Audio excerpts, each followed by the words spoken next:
Sol Bellows თარგმანზე როცა საუბრობდი დიდი ამერიკელი მწერლისა, მაშინ აღნიშნე რომ ეს არის გვანცა ჯობავას მიერ თარგმნილი და ძალიან კარგი თარგმანი იყო.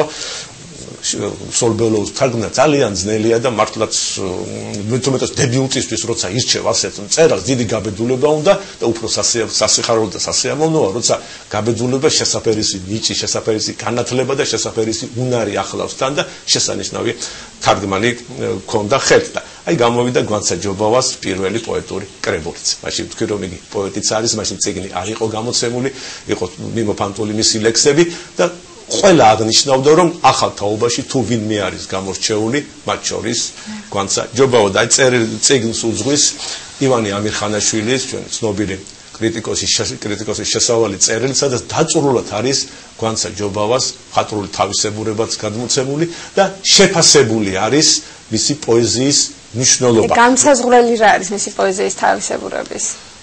როგორც ბატონი ვანო ამბობს და სავსებით ვეთანხმები, ეს არის სიწრფელე და დიალოგურობა.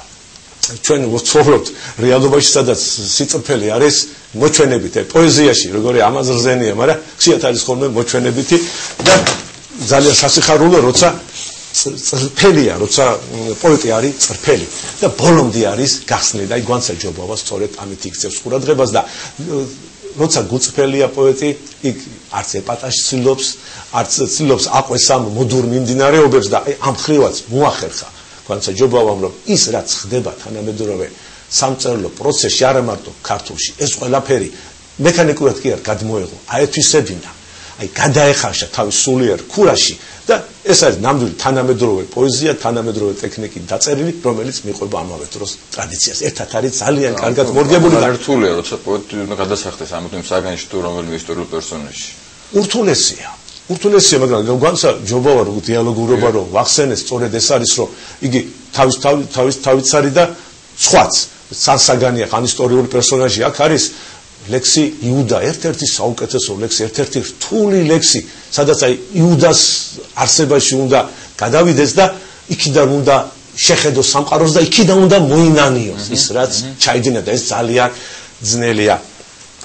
აი რამდენიმე სტრიქონს წავიკითხავ, მაინც კარგი იქნება, მეგონი წინააღმდეგები არ იქნებით.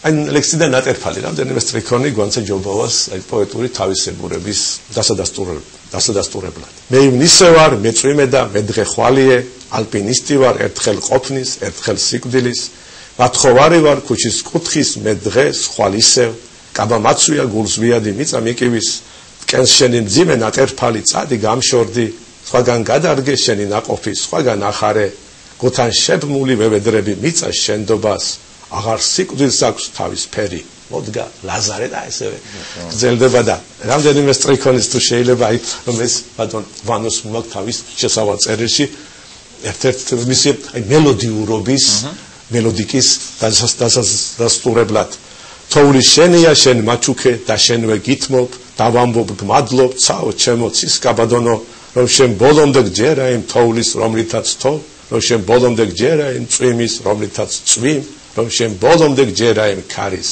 რომლითაც ქრი. დიდი მადლობა ბატონო, უბრალოდ მადლობა. კიდევ ერთ საინტერესო საუბრისად მოხელოსთვის ჩვენი სტუმარი გახლავთ ბატონი როსტომ ჩხეიძე. აქვე გეტყვით რომ სამშაბათს 12 თებერვალს ჟურნალ ჩვენი მწერლ